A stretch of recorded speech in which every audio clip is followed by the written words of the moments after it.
Welcome to the Financially Independent Teachers Podcast, where educators come together to discuss their journey on the road to financial independence.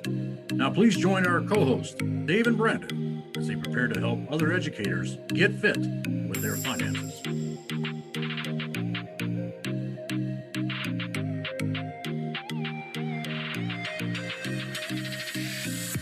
Welcome and thanks for joining us on episode number 264 of the Financially Independent Teachers Podcast. If you think your story could help other educators and you'd be willing to come on the show, please check out our webpage at financiallyindependentteachers.com. Click on podcast and fill out the form to come on the show. It is so good to be with my fellow teachers out there today. I hope the end of the school year, it's marching on here, and believe it or not, I think we are maybe 27 days or so away from final exams here in Eastern North Carolina. So I really look forward to the summer. It seems like these last, 5 weeks fly by with all the different activities at the high school going on with senior breakfast and graduation practice and, pre-graduation stuff. So we're moving there quickly. So everybody, keep your seatbelt on, hang on tight, and we're going to get to that end of the school year. But today's going to be a lot of fun. We've got Gary from California. And the cool thing about Gary is Gary was not a teacher initially, went to school for business, and then kind of fell into teaching, realized that he loved education, then taught for 19 years.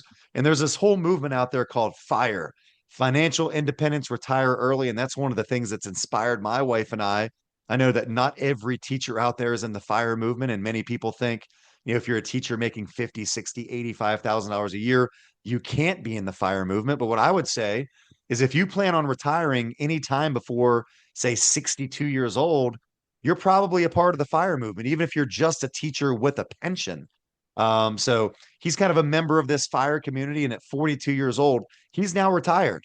So he's going to talk to us about FIRE, what his numbers look like, what his numbers are roundabout.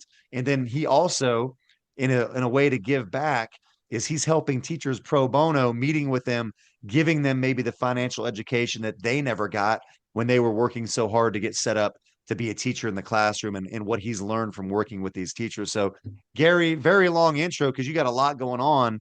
I appreciate you coming on the Fit Podcast. How are things in Cali? Oh, it is. I can't complain. It is. We definitely pay a little premium here for the high cost of living, but the weather here is, oh my gosh, so amazing.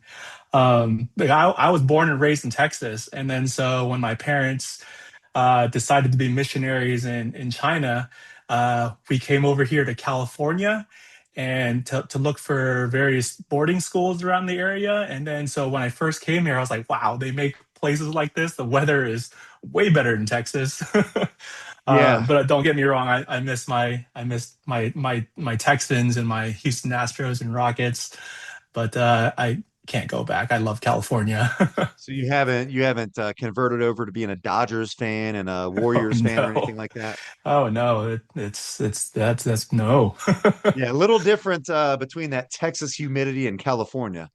For sure, for sure. For sure. So, tell us about this journey, about your educational background and how you even got into this teaching gig that you did for 19 years and how it got started. Yeah. So in college, I studied business, and uh, after a while, I started actually not liking business so much, but I was already too far into it that I was like, well, I just gotta finish my business degree, and then graduated with business, and I had no idea what I really wanted to do. And then so my brother, he was a music teacher in Lodi, California. And he was like, "Hey, why don't you come volunteer here while you figure out what you want to do? You can live with me and see how it is." So I went to that school in Lodi, checked it out. They had me coaching volleyball, be their librarian, do their study halls, but they had me teach freshman algebra one and eighth grade algebra one. And I found out, I was like, "Hey, this teaching stuff is pretty cool," because teaching was never on my mind back then. And then so after that, went back to school, got my teaching credential, and then got my first job in Oakland in a charter school. And that's when I first started teaching in a public school. So did you ever think that you'd be a teacher? Did you ever think that you'd enjoy the classroom setting when you went into it and you're moving in with your brother and it's like, hey, I'm trying to figure out my life. I thought I was going to like the business stuff, but I don't really like it, but I'm too far in. Yeah, let me just go ahead and volunteer. Would you have ever bet any money at that point that you'd have a 19-year career teaching when you first walked into that schoolhouse? Not at all, man. It was a crazy way how I got into that, and it was crazy sort of how my brother was like he actually saw the teacher in me that I didn't see in myself, and he's like, you would be good at this, and I was like, I don't think so, but I have no vision in my life right now, so let me go into here, and then I was like, oh, teaching is actually very fun, and then so I definitely thank my brother for bringing me in and letting me stay at his place for free. Pretty happy about that. Every little catalyst era wild card, as Coach Speech used to talk about all the time, helps. So, what are two or three things that you love most about teaching that you miss now that you're retired? The interaction with the students and seeing them critically think. Also, like I think what I miss the most about teaching is being able to see kids' new ideas about concepts, specifically ideas that I never thought about myself. And I was like, wow, you are having these thoughts at this young age, and your ability to critically think has just really impressed me. I didn't even figure it out until I was like maybe 20s or 30s, and you're doing this at 15, 16, 17. This is crazy. This is amazing. So I taught AP Stats in not in Oakland, but when I moved to San Lorenzo, and I also taught Intro to Engineering Design. And then so those two classes really let me like see the kids' creativity, and that's the one thing I really miss about teaching is just seeing that that imagination explode. Is really cool. I think that's one interesting thing about teaching is, I'm in the high school level as well, and I learned just as much from the kids, if not more, than they probably Right? ever learned from me. Just different life lessons, maybe stuff that they're going through, or again, a concept that, man, I'd never really thought about that before. I'll have kids Hmm. ask me personal finance questions that I've never thought about. I say, hey, let me get back to you. That's an amazing Yeah. question. Let me do my research. What are two things maybe that you don't miss about being in school every day? So in my latter part of teaching, I was a teacher on special assignment in San Mateo, and there was definitely a lot of situations where I had some parent interactions where it was a little fishy. It's like, well, maybe these some of these parents have their priority. I mean, I know they're doing everything for the benefit of their kid, but some of these parent interactions just you know got under my skin a little bit. So the parents, I love them to death, but sometimes they their empathy is not quite there yet. Gotcha. Yeah, that's, there's no test to be a parent, as we know. And sometimes you have some amazing ones, and sometimes you have some ones that just leave you shaking your head. What are you thinking? But that's the world of education, and that I guess that's the real world in general, right? For sure. And also this the second part is also, I mean, they're as a teacher, I know we want to like get every student. We want to like be able to have an impact on every single one of my students. But there are definitely handfuls of students that I can think of. It's like, no, I didn't quite get them to where they needed to be. And I think about them all the time. Uh, and so like those are the two things that I really didn't like about teaching is that I couldn't have an impact with every single one of my students, right? Yeah, that's hard. You can never reach them all, and then sometimes you'll unfortunately see kids in the paper or on the news, and it's like, man, I had Yeah. that kid in class, and maybe they messed up. It's like, what could I have done differently to help them? I failed that Right. kid because Yeah, I maybe I could have had a talk, maybe I could have pulled them aside. So that is tough. There are a wide range of emotions you go through as a teacher. Having taught for 20 sure. years now, I've taught murderers. I've taught students who've Hmm. been murdered. I've taught students who've died in car accidents or their parents have passed away. The longer you're in this, the more situations you get put in, and it definitely leaves you with a heavy heart sometimes. Yeah, yeah. All right. So it's definitely different, like working with adults now. Being sorry to change the subject, but No, yeah, yeah, that's good timing. but yeah, working with adults is great because like I've had to sort of switch my mindset because dealing with high schoolers and middle schoolers throughout my career is like sometimes adults aren't so different, like especially with personal finance, right? um, being able to being able to show them something that they haven't discovered before, like the power of the 403b, the power of the 457, um, and how to really save your money. Um, and so uh, also back up a little bit to also change the subject a little bit. The reason why I really got into all this financial coaching with other teachers is because when I first started teaching, you know how we get all those. I don't know about how it is in your district, but in our district, we got all these emails from financial advisors, quote unquote, financial advisors who are like, hey, let me help you open a 403b. Um, and all those emails always rubbed me the wrong way. I never really trusted those emails, but I also thought, like in my first years of teaching, that you had to use a financial advisor to get into investing and get into like using your 403b. And then so I tapped a lot of my coworkers on the shoulder, say, "Hey, what financial advisor do you use?" And then so I got a few people, got a few recommendations, and I ultimately went with this financial advisor. And I was with them for a good 4 years, just blindly giving them my money for a good 4 years. And they even signed me up for a whole life insurance, I right? had a feeling that Like, was coming. I mean, I know like your viewers can't see our faces, but like we both cringed, right? And then so I was with this guy for 4 years. And then one summer, I was like, I have been blindly trusting him. I'm going to take a summer and I'm going to study what he's charging me, what he's having me investing in, and what a whole life policy is. So I took that summer. I learned as much as I could about personal finance. Um, I read so many books, The Simple Life to Wealth and the Millionaire Next Door. And I was like, wow, this guy is robbing me blindly. And like I did not know, because I was at that time I was giving him what? I 2%. was maxing out my Roth with him, and I was giving him maybe 4,000 a year for my 403b at that time when I first started investing. And then I calculated, I did a 20-year, 25-year progression. I was like, he's charging me, first off, he's charging me a front loading fee of 4.95%.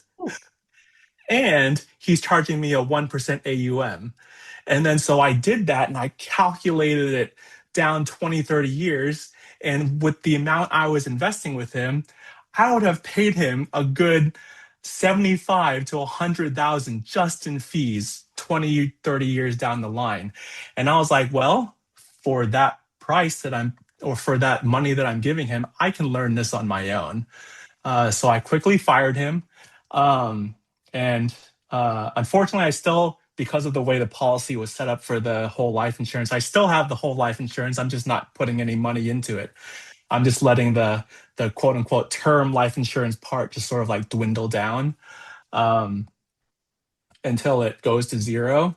So I lost all that money, but then I had to take all of the money that I've been investing with him in the Roth and the 403b, and then transfer it to Vanguard once I figured out that Vanguard was a good company with zero point zero 0.04 expense ratio, right? Yeah, so you're working with you've learned on your own. We've all made mistakes, and I think that's so Yeah. important for everybody here to listen to that.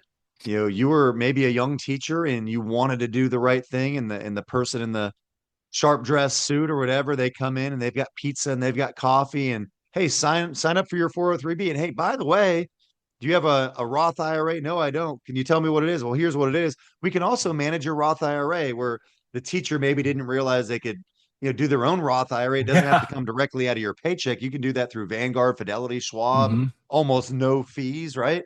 So what Hmm. are some things, having worked with teachers, helping this teacher centric audience? What are some things that you've seen, maybe some gaps in knowledge that you can help our audience with, that your educators you're helping have learned over the years?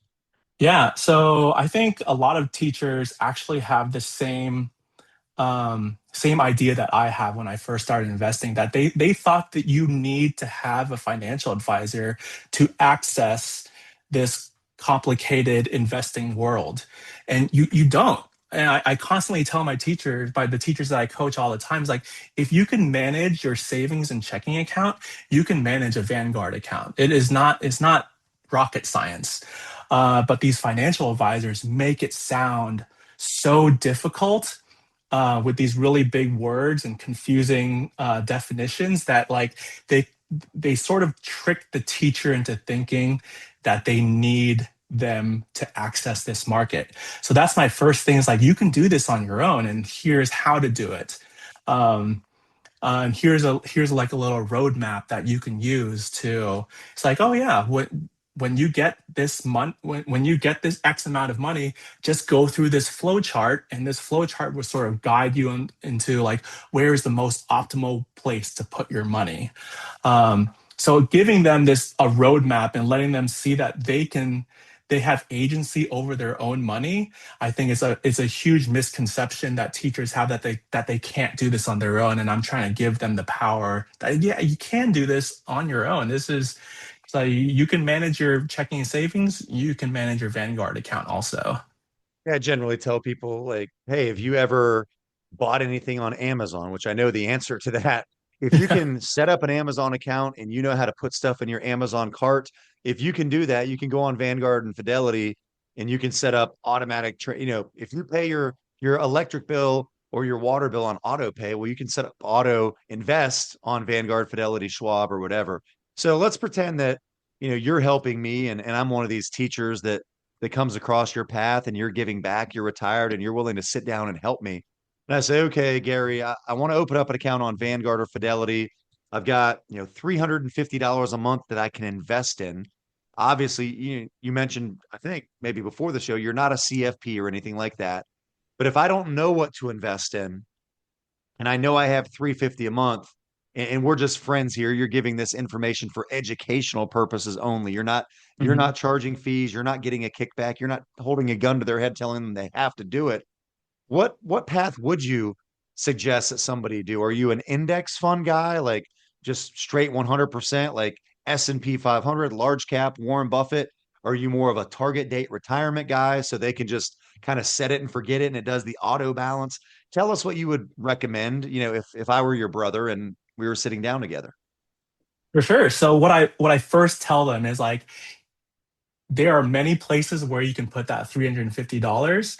First place that you can put it under your mattress, and then tell them the risk of putting it under their mattress. It's like, so if you put it under your mattress, inflation eats away at it. That $350 now is not going to be worth the same $350 later. That movie ticket is not going to cost $5 anymore, even though I wish it did. And then it's like, then you can put it in a savings account getting 0.02%. Like if you go to your local Chase Bank and put it into your savings account, you're getting pennies on the dollar. Yes, you're not getting 0% interest, you're getting very, very little. You could put it there. Then I say, then you can put it into a HISA. If you want to put it there, you're getting 3%, 3.5% in a HISA. What's a HISA Uh, for somebody who might not know what that is? yeah, high yield savings account. So that is usually a online bank that doesn't have a traditional brick and mortar place to do business. They do all of their banking online. And so I tell them, is like, for me, I keep the bare minimum in my checking and savings account at Chase. And I keep my emergency fund in that HISA, for, when bad things hit the fan, I can grab that money very, very quickly. And then anything after that, I'll just always invest. And then then I start telling him, it's like, and now after the HISA, after getting the 3 or 3.5%, then you start getting into the investing realm. You have these bonds, you have index funds, you have single stocks, and telling me like, each of these has their own risk. So where is your risk level?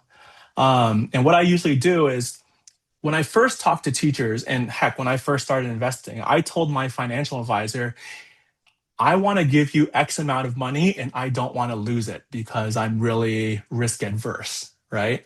Hmm. Every teacher or every person, when they first start investing, is like, I don't want to lose this money. I just want it to grow. And that's sort of like music to a financial advisor's ears because they can just now put you into these high fee stuff. And they're like, and then charge you high fees also. Um, and then so I tell them, it's like, I myself, this is my risk tolerance. I do index funds. I do VTSAX, I do VTI, VOO, and I show them the data and I show them the graph. He's like, yeah, during COVID, it dipped that 20%. And when I looked at my net worth, it didn't feel good. But generally, I know the S&P 500 goes up and to the right. Um, and then so I just give them this data that is like, oh, I buy, I hold. I'm not buying and selling uh, like meme stocks or anything. I do what Warren Buffett does: buy index funds and just sit and chill. And then I tell them, when I get older, I'm gonna reallocate some of this back into bonds because bonds also goes up and to the right, but it doesn't have these really big fluctuations. I want a more consistent income when I do retire. So I'll allocate some back into bonds or go into bonds where I don't have these huge fluctuations, but it's still growing at a modest rate.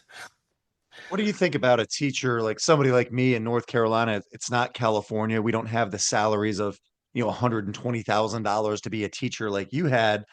But, my pension will be probably $40,000 a year, icing on the cake type thing we talked about. But what about somebody like me? If I'm going to have a pension of $40,000 a year, do you think it'd be okay in your opinion that I kind of view that as my less risky bond fund and that lets me be a little more aggressive with my investments because I always have that pension to rely on? Do you think that that plays a role with a teacher that has a pension? Yeah.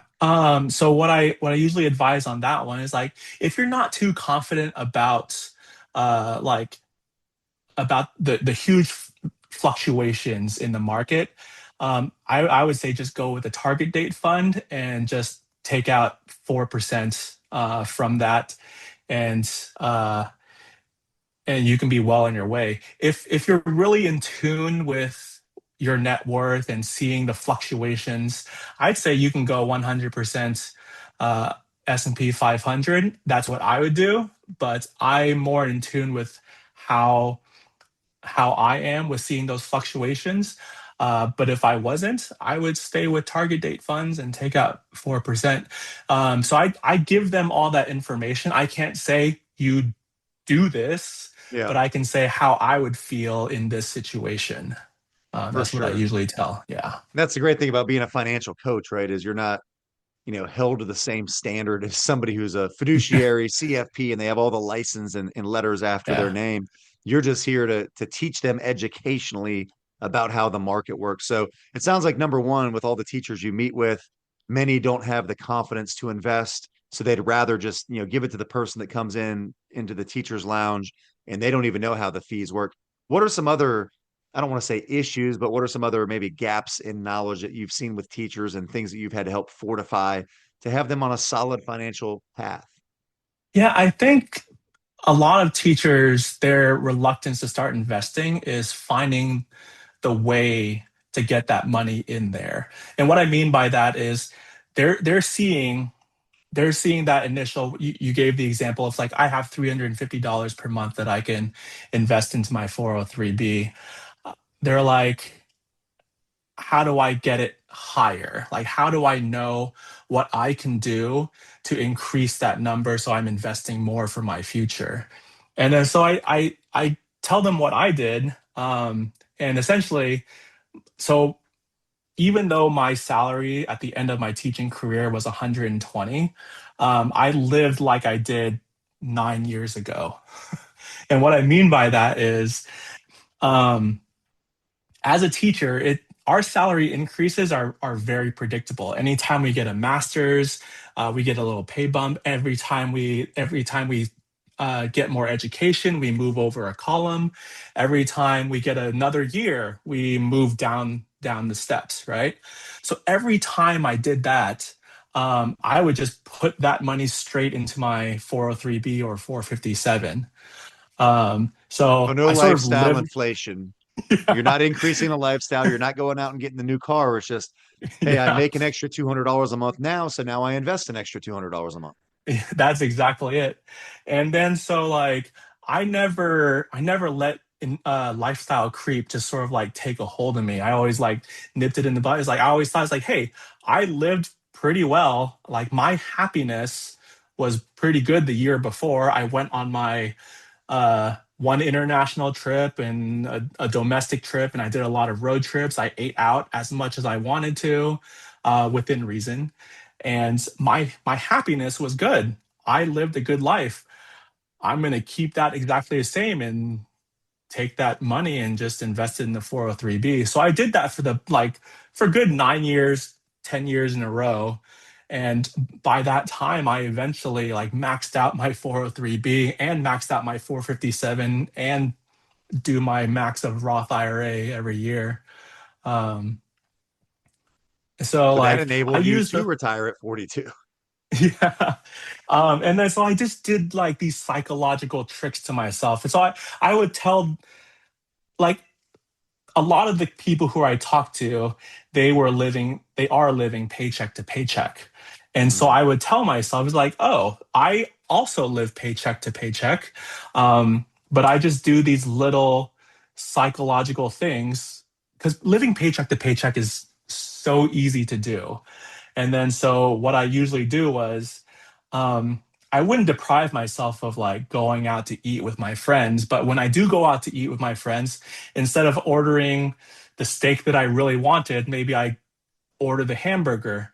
Instead of getting two beers, I get one beer. So in my mind, when I didn't order that steak and I didn't order that beer, I saved myself $15-20.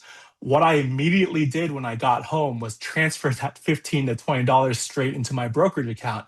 So I lived like I had bought those two beers and I lived like I had bought that steak dinner, but instead of like spending $60 and I spent $40 instead, I just take that extra $20 and throw it into my brokerage. So I was living paycheck to paycheck. I didn't have that money anymore, but I just, instead of buying that steak dinner, I bought myself assets instead. I bought myself VOO, right? So you're playing the game of forced scarcity. Yeah, that is Forced exactly it. scarcity. So Yeah. playing a little shell game with yourself. So, you're married, your wife does well. You said made about the same amount of money that you made as a teacher. Now that you have been retired, obviously, I'm guessing in California, you can't touch your pension until you're in your mid 50s or so, and you're in your early 40s. Are you accessing personally any of your retirement investments? You mentioned a taxable brokerage account, which the cool thing about the taxable brokerage account is there is no lid. Imagine a container. You can put as much money in there as you want. There's no limits like an IRA or a 401k. You could put $1 million in a taxable brokerage account if you want to, and you could take out $1 million if you want to. Are you accessing any of that to supplement your lifestyle? Your wife is still working. You're not working. Are you touching the investments? Or are you going to just hold off? So currently not touching the investments just yet. Right now we can survive just on my wife's salary. Um, and so she's also in the fire movement. She we she didn't know about the fire movement until we married and until we got together. So I sort of like brought her into Halt. the yeah, yeah, in the cold. She drank the Kool-Aid for sure. um and then so we're living off her salary and I'm not touching the investments just yet. And then so that our investments are just growing, not pulling anything out. And then she wants to retire in about 5, 6-ish years. Um, yeah. And then so I, so what I was thinking was, I think that'll make me 48, right? 40, 47, 48. by the time we do need to start taking our investments, my pension doesn't kick in uh, until 55 in California. So what we were thinking of doing is we've been calculating our safe withdrawal rates at around 3.5% once we do start taking from our investments. Um, but until our pension comes in, I think I can withdraw. We calculated and we spreadsheeted it all out that from 48 to 55, uh, I can we can withdraw 5.5% and still be okay. And then by the time the pension kicks in, we can reduce it down to 3.5%. And then when her Social Security comes in, we can reduce it down to 3%, making it a pretty good nest egg that we can use. But 4%, like we're keeping it under 4%, even though 4% is still a fairly safe withdrawal rate. We were like, let's just be a little more cautious early in our retirement years and our early retirement years to see like how the market behaves, basically. So, can you talk about like when in your teaching career you had the 19-year career teaching, doing the math and the engineering? At what point did you discover the fire movement? And at what point did you think, man, I'd like to not have to teach till I'm 55? Was this very early in your career from day one, or was it a decade in? No, it was pretty great. So let me think about it. So I think I discovered the fire movement about 7 years ago ish, 7, 8 years ago, around a little bit before pandemic time. I knew I was frugal, and I knew I all these tricks on my own human psychology to trick myself into saving. Um, and then once I read about the fire movement, I was like, wow, uh, this really like aligns with my psychology of money. And then so I was like, wow, there's other people who think like this also. So actually, Reddit has been a huge part of this, going on to the personal finance subreddits, going on the fire community subreddits and the early retirement subreddits, being able to talk and see other people's um, how they've retired early and their current processes has been a huge part in like how I've viewed fire. And it's like, wow, there are other community members just like me, and it was just reassuring to see. And also having a really solid friend group who I'm in a group chat with two other people, and they are both really financially inclined, and it's so good being able to talk with these my two other friends and being able to talk openly with my partner about the fire movement and being open with our money and finances, and having, I guess, that confirmation bias that I need to like really take that step to retire early. Are these friends that you've met through the fire movement, or were they already friends that you had established before that it just worked out that they were all into the money stuff as well? One of my buddies, I met him in high school, and my other buddy, I knew him from high school, but we really got close during college, so we just kept in contact That's this whole awesome. time and had this open relationship of being able to talk openly about our feelings about money, uh, and do and be able to like have these conversations in an open setting. It's hard to Um, find, right? When you find yeah. two, if you can find two or three people that are willing to share numbers and talk about money, we know how taboo it is. Especially, I think it's taboo in the teacher world Mm, because a lot of teachers are living paycheck to paycheck. A lot of teachers have the defeatist attitude that I could never build wealth and that's not for me. And they're so busy grading papers and being a counselor and yeah. almost like a parent, big brother, big sister, aunt, uncle to all these kids, coach. Sometimes teachers put themselves last because they're giving so much of themselves, and they just kind of take on that poverty mindset of it can never happen for me as long as I can live paycheck to paycheck and pay my bills. This is just my lot in life, and things just aren't meant for me. So if you can find two or three buddies to bounce ideas on, that will help. Now, people talk about a fire number and how to calculate a fire number. Can you explain to the audience, like, what that is, and if you could walk through maybe your process of what your numbers were looking like to be able to actually retire in your early 40s. For sure. So I think a huge part of being able to retire early was really knowing the data and really knowing yourself. So the data piece, oh my goodness, way back when I used to have a Mint account, and they were great. Like I for I miss mean it. I get not I I guess miss it. not great in the privacy aspect of it because like it was free, and if it's free then you're the product, right? So they had my data, which I was okay with, but like I was able to see my categories of spending. I was able to see how much I spent at restaurants, how much I spent on travel, et cetera, et cetera, et cetera. And when they sort of went away, um, man, that was bad because I just lost years and years of data.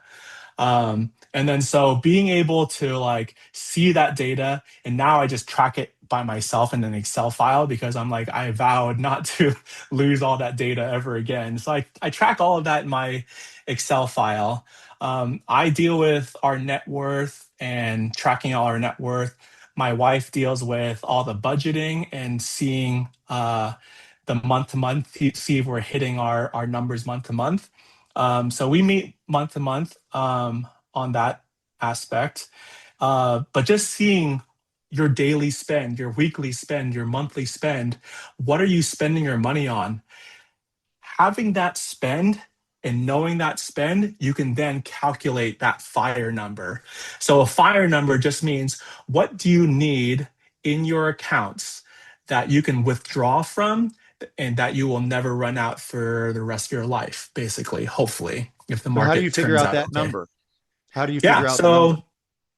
so um there's called the rule of 25. Basically, you take your monthly spend and then you multiply that by 12 to get your yearly spend. Or better yet, just take your whole yearly spend and multiply that number by 25. And that is your net worth in your investments. That's the number that you need in your investments that you can take out 4%.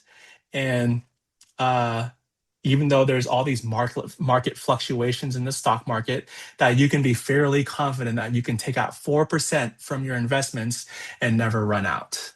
All right, so let's run through a scenario here. Let's say that my wife and I, we want to live off of 7,500 a month in retirement. And let's Hmm. say that we're going to retire at 55. Okay. So we're going to Yeah. retire not super early like you in your 40s, but still 10 years earlier than traditional retirement. So let's say I want 7,500 a month. I'm going to multiply the 7,500 times 12 months. And Hmm. I've got our annual spend at $90,000.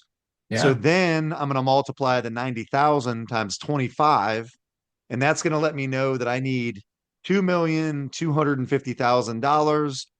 And then if I were to take that times 4%, there's my 90,000. I 90,000. essentially Yeah. take out 4% of my investment portfolio. So how does my pension, let's say that I do have access to my pension at 55, how does my pension of $40,000 a year then factor into my fire number? Would you just view the pension as just icing on the cake, or should I view the pension as, wow, I'm going to make 40 grand a year, so really I only need I'm going to subtract 40 from 90. I only need $50,000 a year from my investment. So now it's 50,000 times the 25. I actually need 1.25 million instead of the over 2 million. Does that makes logical sense? Oh, for sure. So yeah, those two ways that you just said are the two main ways that most people think about it. Um, for somebody who, for somebody who really can keep track of their net worth, I say decreasing your fire number. Or you can see it icing on the cake. It's like, oh, I want to save till 2.25. That extra 2,500 in retirement is going to be. I'm just going to spend that willy nilly. I can do whatever I want with it. So you can view it in both ways, that you can either decrease your fire number, or you can keep your original fire number and see that extra pension as icing on the cake. I've been really banging the drum on this, Gary, recently that yeah, I've been making posts about it. And I know even in North Carolina, a lot of teachers, our salary, I mean, it sucks, I'll be honest. It's not good. It needs a lot of work, but there's a lot of good teachers in our state. And again, many teachers in our state will have a pension of 40 grand a year. And as early as 50 years old, you can actually start accessing that. Mm, So I've been trying to tell the teachers, like, okay, let's say you've got a pension of $40,000 a year, take $40,000 a year times 25, that's the equivalent of having like $1 million in a yeah, 403b or a yeah, 401k. The 4% rule, right? $1 million times 4% is $40,000 a year. yeah, So even if you're a teacher that you've never done anything right financially, like the only thing you've done right financially is you didn't go into debt, you don't owe anybody any money, you're living paycheck to paycheck, and the state automatically took a certain percentage out of your check for your pension. If you teach hmm, 30 years and you're going to have that, $40,000 a year pension, you essentially have $1 million worth of investments right there, right yeah, out of the gate. You might not have the pressure of feeling like you need a portfolio with $1 million in it if you have a 40, 50, $60,000 a year pension. And then teachers can maybe breathe a little bit. So if you're out there and you're a yeah, teacher and you're going to get that good pension, 40, 50, 60, maybe $70,000 a year, if you've never saved a penny in any of these accounts, we've talked about IRAs, 457, 403b, you're still in better shape than the majority of Americans who have less than 200,000 in a 401k and they have no pension. exactly. I think what I enjoy is the enjoyment and I spend a lot of time thinking about my happiness and what things make me happy. And it's not the luxurious like yachts that are out there. It's just it's spending time with my family and spending time with friends and being able to like have that company and know that uh, that I'm there for them and they're there for me. And that really brought me happiness, and that doesn't take a lot of money. Um, and then so like what I spent a lot of time doing was reading two books by Morgan Housel, The Psychology of Money and The Art of Spending Money. And those two books really opened my eyes on like the perception of money to other people. And it really doesn't matter, right? Is like try and hone in on the things that make you happy and do experiences that really exemplify what makes you happy. And it's not the Louis Vuitton bags, it's not the Air Jordans. Like I gain as much happiness buying a t-shirt from Goodwill than I do buying a t-shirt from Ralph Lauren, right? Like both of those, that quantitative happiness is like it isn't something that's like really high up on my scale. So, sorry, I went off track. Anyways, what I really want to focus on is like building those relationships, and stuff isn't isn't building those relationships. I think like those experiences, but also like I'm what you call a credit card churner. So like I love points, and another part that gives me happiness is being able to use these points on stuff on these experiences. Like I'm taking a Japan Airlines business class trip all on points because I found a really good deal on it, 60,000 points to go to Japan on business class. And it was like, Any why not? tips and tricks? Like, obviously, that's kind of next level stuff. My advice on Yeah. credit cards would be know yourself. Like, my wife, she'll admit she doesn't need a credit card because she'll just use it, not strategically. Hmm. I'm fine with credit cards, if you pay them off each month, but all the research shows that if you use plastic versus using cash, generally we're going to spend a little more liberally than we would.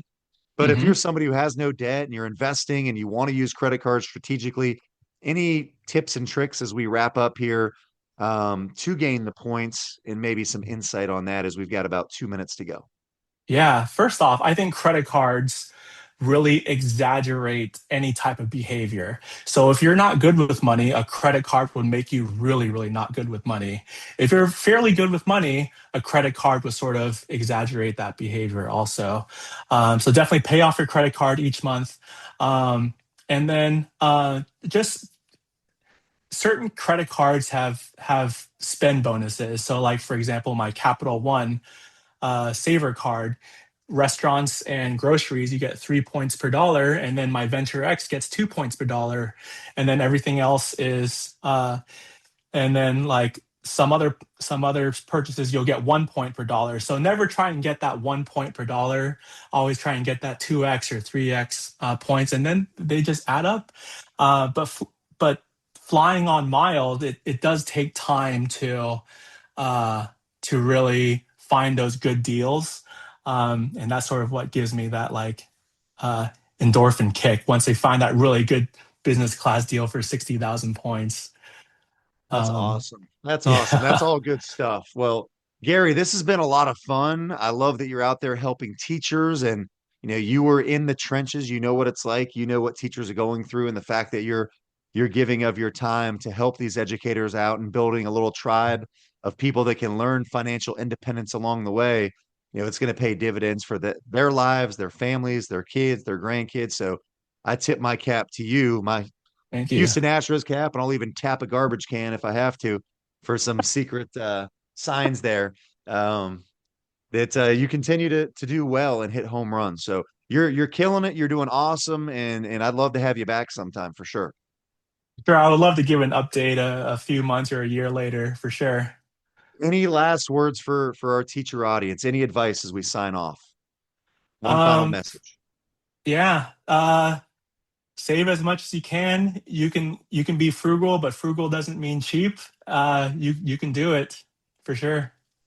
Awesome. Well, Gary, this was a lot of fun. I loved hearing about your story and what you're doing for other teachers, and we appreciate you and everybody else who's listening to us on this week's version of the Fit Podcast. We hope you join us for next week as we barrel along and churn and burn to get towards summer teachers. It's almost there, but no matter what, you want to be frugal, be fearless, and be a lifelong learner. Take care, everybody.